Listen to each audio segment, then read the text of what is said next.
Hey everybody, this is Angelic Display. Welcome back again.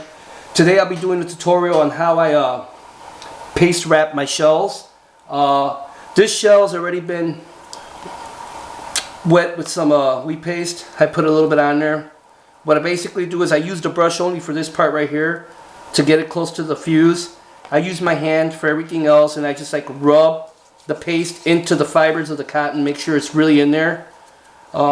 Next, I take my paper and I put some on the paper with my hands. I don't use the brush. And I crumble the paper up for about 5 minutes. And then I flip it over, do the other side, then crumble it up, and then I open it up again. That's how you know you got virgin kraft. If you could put the wheat paste on there, crumble it up, and open it up, and it's still together, hasn't tore or fallen apart, then you know you got virgin kraft paper, or you got pretty decent kraft paper for that matter. What I like to do next is I will start my turns, and just want to make sure that it falls right up to the fuse, and I just start turning it like so, working it in there with my fingers as I go, because I want it to really go into the cotton fibers.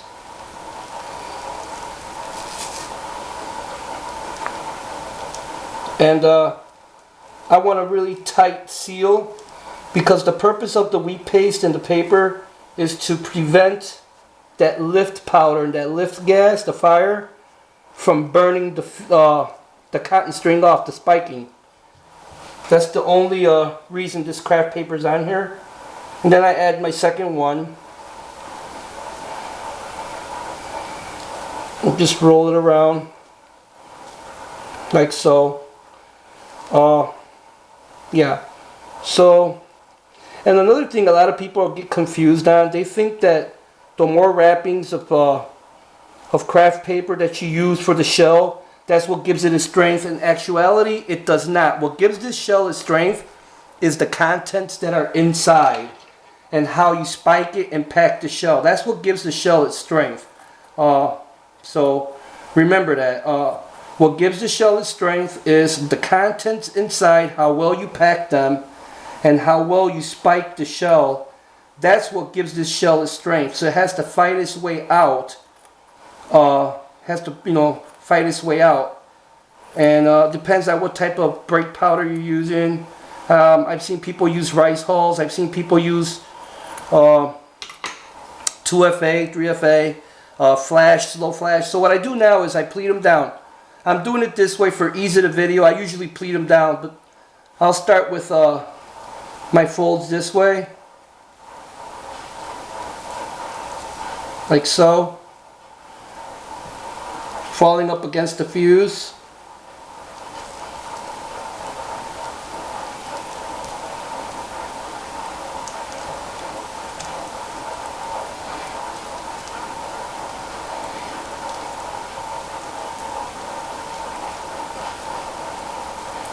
And that's it. That's all there's to it.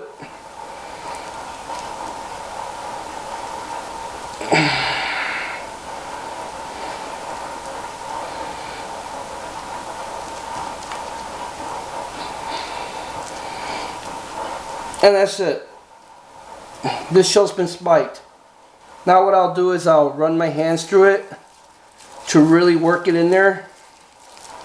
And that's it. This shell's been spiked, and I guarantee you there's no flames going to get in there. And next thing I do is I flip it over, and I do the same on the bottom. I just cut about right here. And just when I cut it a little long, I'm going to pleat this one so that you see what I mean. And then I just start working my pleats towards the middle. So you could do it this way or the way I did it at first. I prefer this way. It's a lot easier. Yeah. So, and that's it. Then I might want to cut a little bit off because I made this one a little too long. So I'm just going to trim it like that. And then bring that down. Maybe trim off a little more. There we go. There we go. That's good. Yeah, that's good. Alright, then I'll just put a little more on the bottom there, like so, and I'll